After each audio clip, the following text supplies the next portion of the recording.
So students, अभी तक हमने लगभग सब कुछ पढ़ लिया है यूनिवर्स में। यूनिवर्स का मतलब मैंने जैसे बताया कि वो पहले का छोटा सा आधा पन्ना पढ़ा है, बट अभी तक हमने काफी कुछ पढ़ लिया है पहले से मुकाबले। अब हम काफी कुछ जानते हैं कि यूनिवर्स में क्या है क्या नहीं है, बट अब कुछ छोटी मोटी सी चीजें रह जाती हैं, वो हम एक बार देख लेते हैं। ठीक है, जैसे कि हमने तो देख लिया सोलर सिस्टम क्या होता है। सोलर सिस्टम क्या है? प्लैनेट्स सन के चारों रिवॉल्व कर रहे हैं, उनकी नेचुरल सैटेलाइट्स उनके प्लैनेट्स के अराउंड रिवॉल्व कर रही हैं। तो वो जो है, वो जो चीज है ना, वो है बनाता है हमारा solar system with other countless stars. तो अब सोलर सिस्टम में एक चीज आई थी, एस्ट्रॉइड बेल्ट। तो वहां से एक चीज हमारे सामने क्या आई थी? हमारे सामने क्या आई थी? एक चीज एस्ट्रॉइड।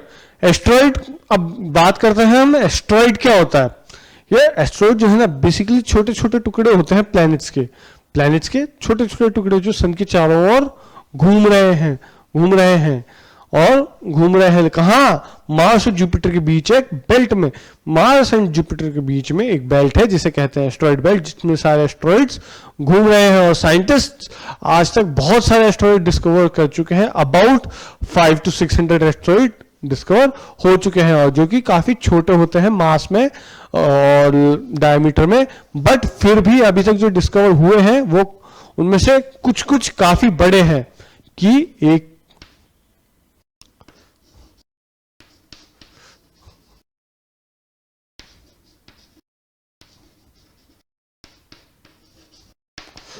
कि 500 से ऊपर एस्ट्रॉइड्स तो ऐसे डिस्कवर हुए हैं जो क्या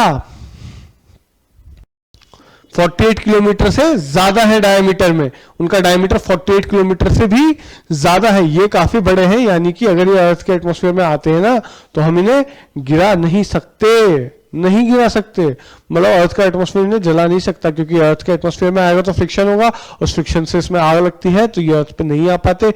बट आ जाते हैं ना कई बार, तो इतने बड़े वाले के तो हमारे लिए खतरा है थोड़ा सा।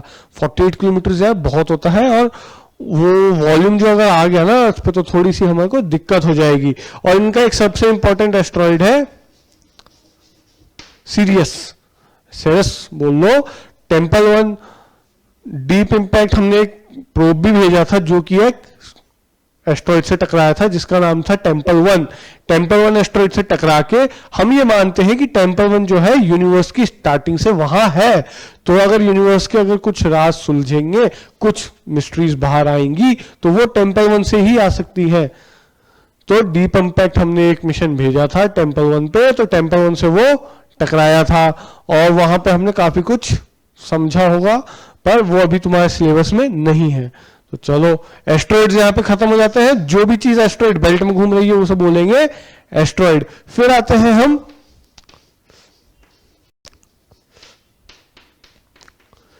कॉमेट्स पे। अब यार जो कॉमेट्स हैं वो क्या होते हैं?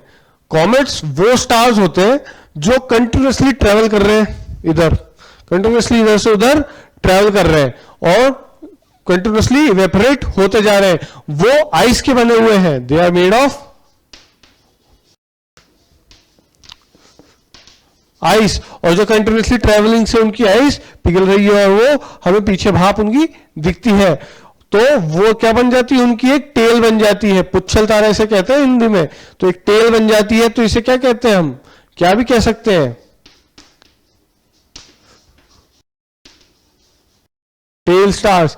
बट ये टेल स्टार्स इसलिए कह देते हैं, बट ये एक्चुअली में स्टार्स होते नहीं है। इनकी एक टेल होती है और लगता है कि अरे इस तारे की तो पूंछ है, बट ऐसा नहीं होता। ये टेल स्टार्स टेल तो होते हैं बट स्टार्स नहीं होते, ठीक है ना। और आइस के बने हुए होते हैं और कंटिन्यूसली इवेपोरेट हो रहे हैं। इसमें से एक मेन इंपॉर्टेंट कॉमेट है तुम्हारा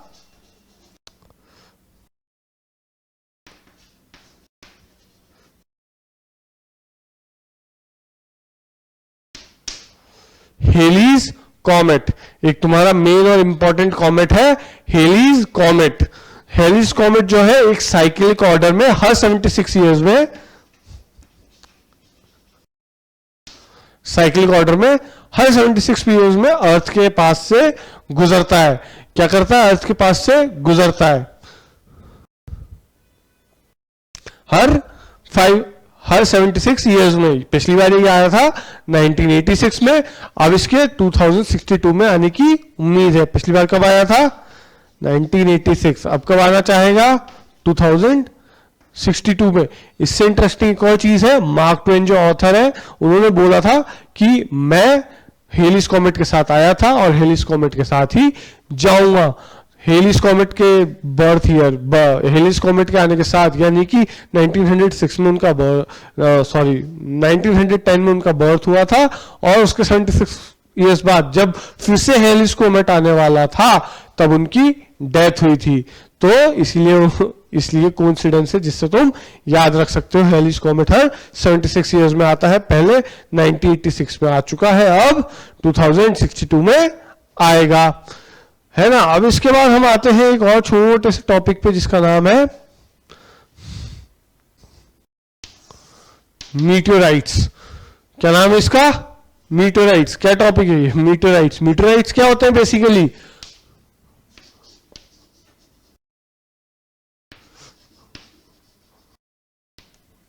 स्मॉल स्टोन्स जो कि मिनरल्स के बने होते हैं, यूनिवर्स में इधर उधर घूमते रह रहे हैं। पर यूनिवर्स के लिए तो सोचा था ना हमने, ग्रेन सैंड कितना है, तो सोच लो ये स्टोन कितना बड़ा होगा। समझा था ना पहले शुरुआत में समझा था कि ग्रेन ऑफ सैंड के बराबर कुछ बिल्डिंग थी 30 × 30 × 30 की, और ये कितना बड़ा हो जाएगा, फिर छोटा सा स्टोन तो कितना बड़ा होगा। तो ये मिनरल्स के बने होते हैं, कंटिन्यूसली मोशन करते रहते हैं और कई बार ये अर्थ पे गिर जाते हैं और ये जलने लगते हैं अर्थ के एटमॉस्फेयर से जो फ्रिक्शन होता है उससे, तभी हम बोलते हैं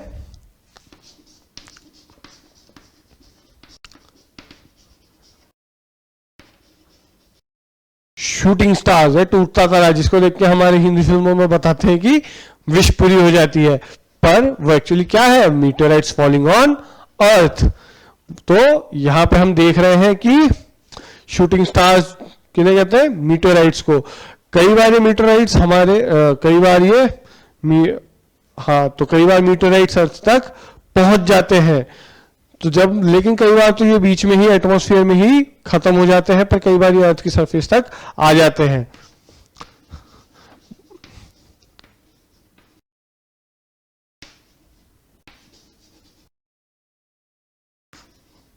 हाँ, तो जो अर्थ सरफेस पे रीच कर जाते हैं ना, उन्हें कहते हैं मीटियोराइट।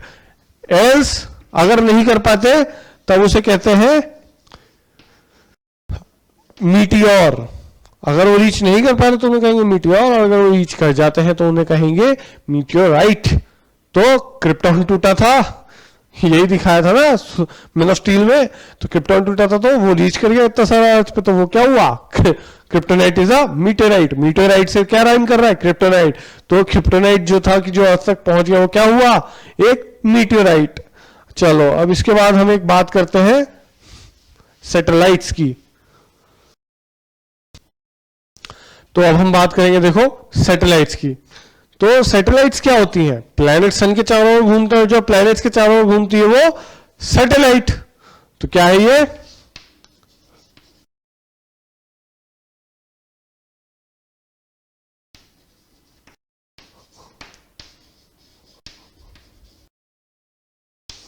Revolves around planets. तो जो प्लैनेट के चारों ओर घूमे वो सैटेलाइट, और प्लैनेट, और जो सन के चारों ओर घूमे वो प्लैनेट, और प्लैनेट के चारों ओर घूमने वाली सैटेलाइट। तो इस हिसाब से मून अर्थ के चारों ओर घूमता है, तो मून क्या हुआ?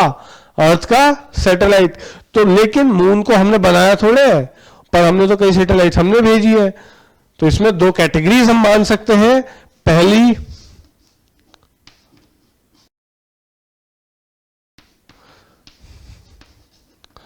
नेचुरल सैटेलाइट्स, और दूसरी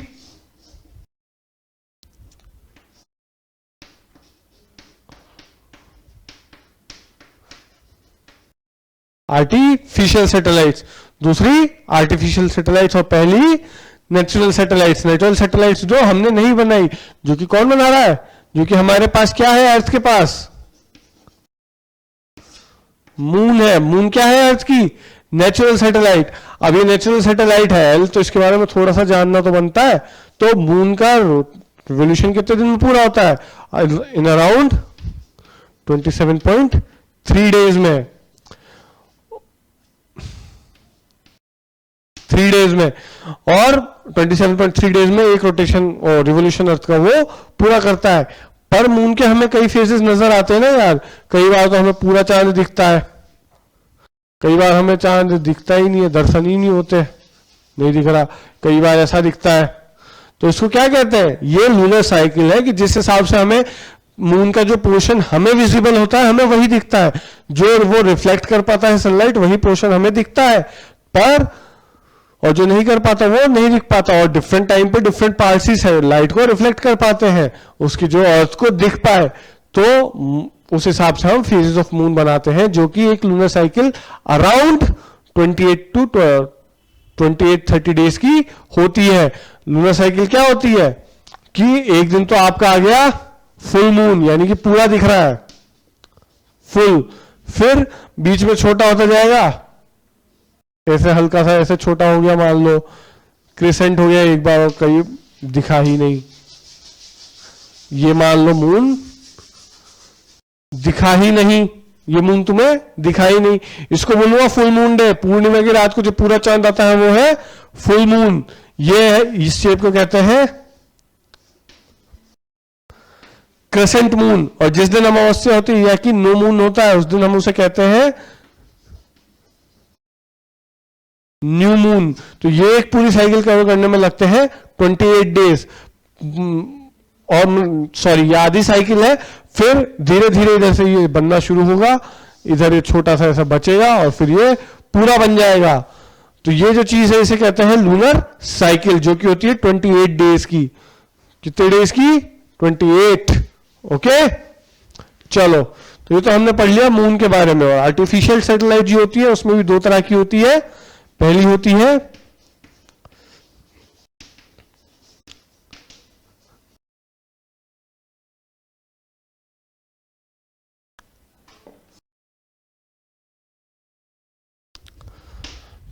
है जियो स्टेशनरी सैटेलाइट और दूसरी होती है पोलर।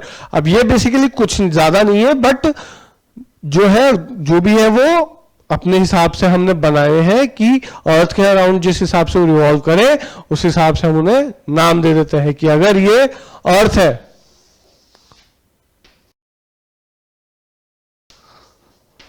अब जियो स्टेशनरी में एक चीज नोट करो, स्टेशनरी क्या है? स्टेशनरी यानी कि रुकी हुई रहती है, बट अगर रुकी हुई एक जगह खड़ी है तो हमें मतलब क्या है? तो ये घूमती तो रहती है बट 24 आवर्स में।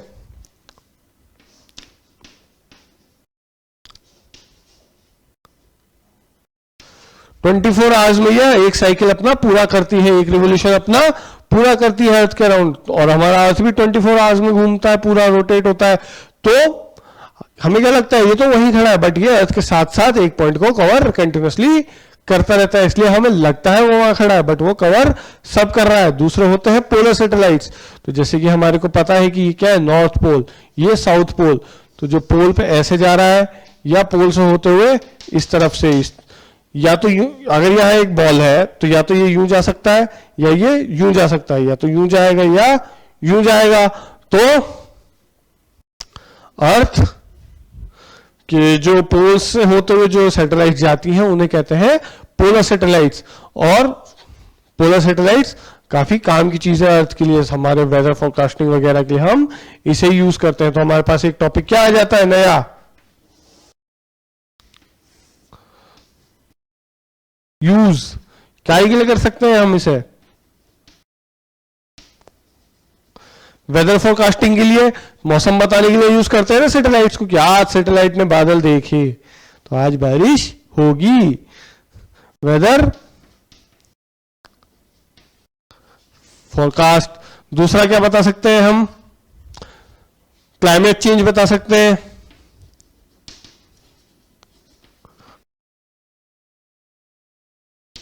अगर कहीं बारिश नहीं आ रही है और हमें चाहिए तो हम बता सकते हैं कब आ रही है, तो उसे अकॉर्डिंग हम प्लान करें। अब जैसे मुंबई में हर साल बारिश में बाढ़ आ जाती है, तो अब मौसम विभाग काफी काम करता है कि बाढ़ के जो इलाके हैं, जैसे कि अभी केरला में जो फ्लड्स हैं या बाढ़, मुंबई में हर साल बारिश जो आ जाती है उस टाइम वेदर डिपार्टमेंट काफी काम करता है कि आज यहाँ पानी नहीं है, यहाँ पानी लगा हुआ है, तो सब अपने हिसाब से अपना रूट डिसाइड कर सकते हैं।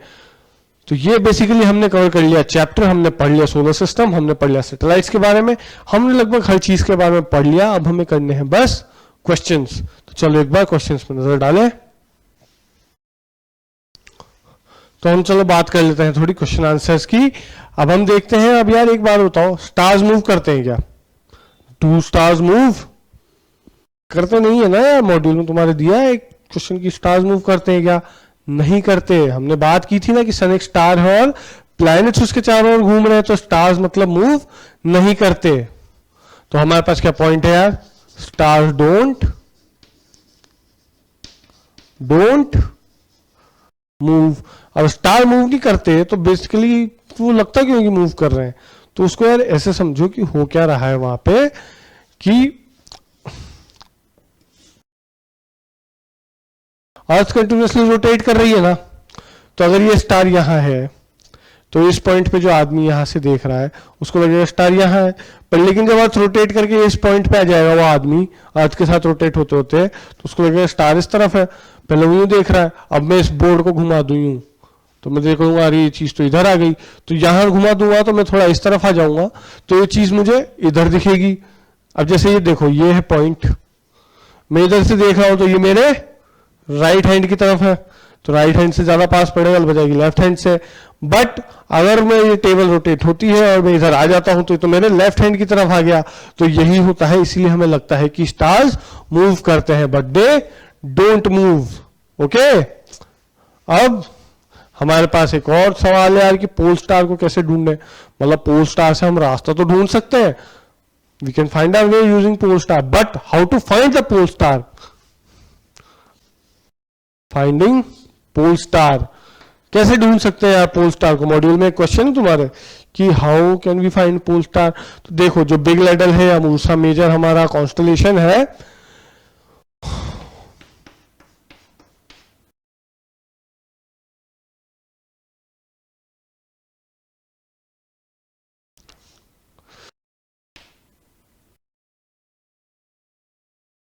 तो ये जो स्टार्स है ना दो, ये है थोड़े पॉइंटिंग स्टार्स। तो ये कॉन्स्टलेशन ढूंढो, ये पॉइंट करेंगे इनकी लाइन में, देखो यहां कहीं तुम्हें दिखेगा पोल स्टार। पोल स्टार यहां दिख जाएगा या ध्रुव तारा तुम्हें ऐसे दिख जाएगा। तो this way we can locate the pole star where it is by using these two stars as the pointer, and the straight line will directly connect us to the pole star. Okay, so students, अगला question है कि why can we call sun a star? क्यों, क्या reason है उसके लिए? तो देखो, सन इज ए स्टार के लिए काफी इंपॉर्टेंट रीजन है जो कि हमने बात की है कि सन एक स्टार होगा। क्यों होगा, चलो देखते हैं। सन एक स्टार होगा बिकॉज इट्स सेल्फ ल्यूमिनस, खुद ही जल रहा है, खुद ही रोशनी दे रहा है सबको। सूरज जल के रोशनी देता है, यही तो हमने पढ़ा है कि सूरज जल के रोशनी देता है। तो वो क्या है? Self luminous. दूसरा क्या होना चाहिए पॉइंट स्टार्स के बारे में कि वो गैस के बने होने चाहिए। Sun is a gas giant, gas का बना हुआ है यार। सन का गैस से बना होना दूसरा प्रूफ है कि वो स्टार है। तीसरा कि स्टार्स किसी के अराउंड रोटेट नहीं करते, बट और सन भी नहीं करता, सन भी स्टेशनरी है। सन क्या है? स्टेशनरी। तो चलो अब अगला क्वेश्चन देखते हैं।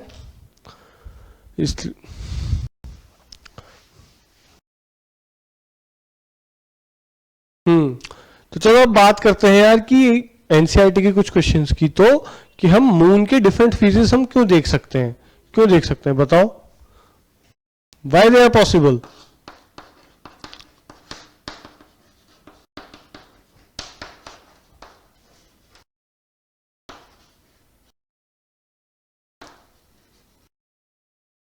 डिफरेंट फेजेस ऑफ मून क्यों पॉसिबल है? क्योंकि मून भी कंटिन्यूअस रिवोल्यूशन और रोटेशन में है।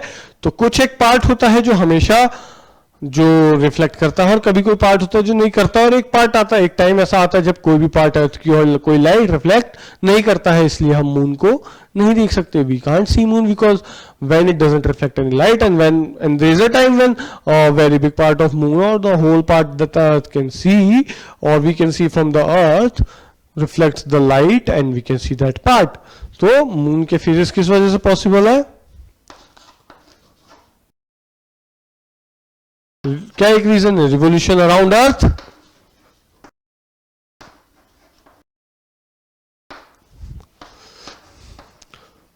और एक रीजन क्या हो सकता है? बार बार पोजीशन चेंज हो रही है ना, तो position with response respect to सन,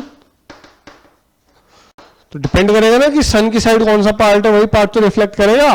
जितना कम पार्ट होगा उतना कम पार्ट रिफ्लेक्ट करेगा, जितना अर्थ से छुप जाएगा उतना अर्थ से छुप जाएगा. इक्लिप्स वगैरह इसी वजह से तो होते हैं. तो ये कुछ रीजंस है जिनकी वजह से हम मून के डिफरेंट फेजेस देखते हैं. सो हम एक इंटरेस्टिंग चीज के बारे में बात करते हैं कि हम जुपिटर के अंदर 1300 अर्थ फिट कर सकते हैं. इसको हम कैसे चेक कर सकते हैं? क्या ये सच है, क्या ये झूठ है? अब हम इसकी बात करके देखते हैं. चलो देखते हैं कि हम ये कैसे कर सकते हैं कि जुपिटर के अंदर हम 1300 अर्थ फिट कर सकें. कैसे? चलो देखते हैं. सो इसके लिए हमको एक इंफॉर्मेशन होनी जरूरी है कि जुपिटर का जो रेडियस है वो अर्थ के रेडियस से 11 टाइम्स होता है. तो radius of Jupiter is 11 times radius of earth. Earth का जो रेडियस है उसके 11 टाइम्स होता है जुपिटर का रेडियस, जो कि क्या होता है? बताओ, सोचो बोलो. स्फीयर होते हैं ना दोनों. स्फीयर क्या होते हैं? स्फीयर होते हैं ना. तो अब स्फीयर के हिसाब से अगर मैं इनका रेशियो निकाल दूं तो मैं बता सकता हूं कि एक का वॉल्यूम दूसरे से कितना बड़ा है. वॉल्यूम के हिसाब से ही तो फिट कर सकते हैं उसमें. चलो देखते हैं स्फीयर का वॉल्यूम क्या होता है. 4/3 pi r cube. R is the radius. तो यहां देखते हैं यार जुपिटर का क्या होगा वॉल्यूम जुपिटर का 4/3 पाई आर जे क्यूब. और वॉल्यूम ऑफ अर्थ क्या होगा? Volume of earth 4/3 pi R E cube. क्या होगा? पाई आर ई क्यूब.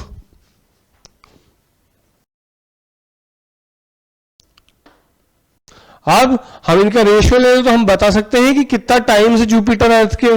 देखते हैं. देखो यार v हमें पता है R J is 11 times R E. तो वी जे हो गया वॉल्यूम ऑफ जुपिटर क्या हो जाएगा? 4/3 pi into 11 radius of earth cube. और अगर मैं इनका रेशियो ले लेता हूं, लेट्स टेक द रेशियो, क्या हो जाएगा? V earth 4/3 pi R E cube. तो सब कुछ कैंसिल हो जाएगा और मेरे पास लास्ट में क्या आएगा? Volume Jupiter is 11 cube times volume of अर्थ, है ना. अब वॉल्यूम ऑफ अर्थ क्या हो जाएगा यार? 11133 1 times volume of earth is the volume of Jupiter. तो this is the reason why we can put 1300 earth in Jupiter. आई समझ में बात? चलो और ये बताओ चलो कि सबसे हॉटेस्ट प्लैनेट कौन सा है? बताओ. हॉटेस्ट प्लैनेट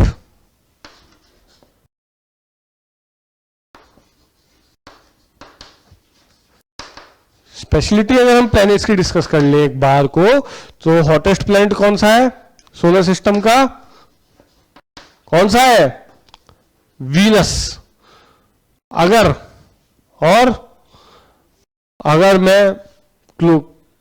मैं बिगेस्ट की बात करूं तो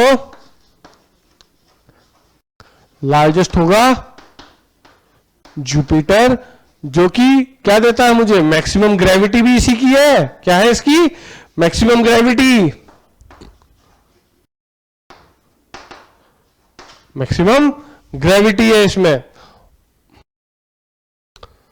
और अब आगे देखें तो और क्या स्पेशलिटी है? यूनिक प्लैनेट किसको कहते हैं?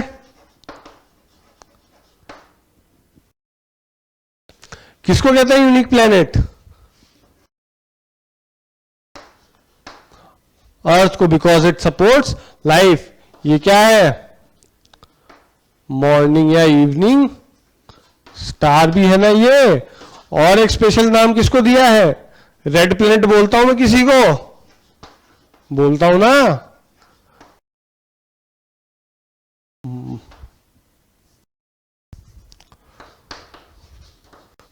स्पेशल टर्म्स है ये कुछ जो हम प्लैनेट्स के लिए यूज करते हैं। अभी हमने ये भी देख लिया जुपिटर के अंदर अर्थ कैसे फिट होती है, तो कि हम 1300 अर्थ फिट कर सकते हैं। तो अब याद रख सकते हो जुपिटर का वॉल्यूम अर्थ के 1300 टाइम्स होता है। और ये कुछ स्पेशलिटीज हमने याद कर ली। हाँ तो स्टूडेंट्स, हमने जो ये क्वेश्चंस अभी डिस्कस किए ये बोर्ड्स में भी ऑलमोस्ट सेम आते हैं एज इट इज। एक जो नहीं हुआ है वो ये हुआ है कि चलो what is constellation.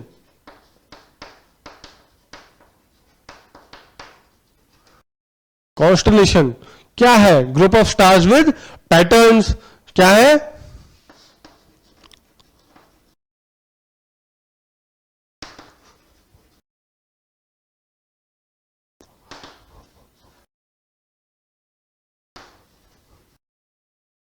Group of stars forming patterns. जो ग्रुप स्टार्स के ग्रुप मिलके पैटर्न बना देते हैं वो क्या होते हैं?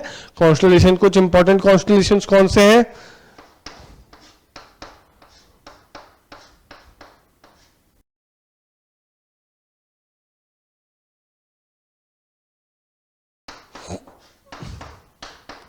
कौन सा है ये? बिग लैडल या उर्सा मेजर? Ursa Major. क्या है ये? Ursa Major. इससे हम क्या कर सकते हैं? पोल स्टार को भी ढूंढ सकते हैं। दूसरा एक इंपॉर्टेंट कॉन्स्टलेशन कौन सा है?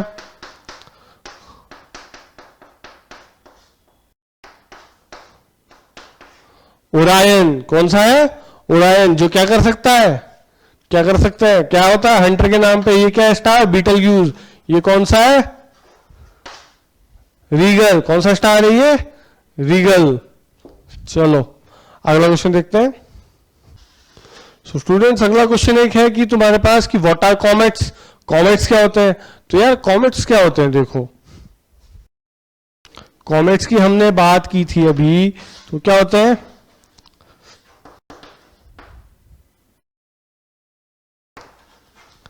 ड्राई सी बॉडीज जो कंटिन्यूसली मोशन कर रही है एक साइक्लिक इंटरवल पे, कहीं पीरियोडिकली अपीयर कर जाती हैं और एक टेल छोड़ती हैं।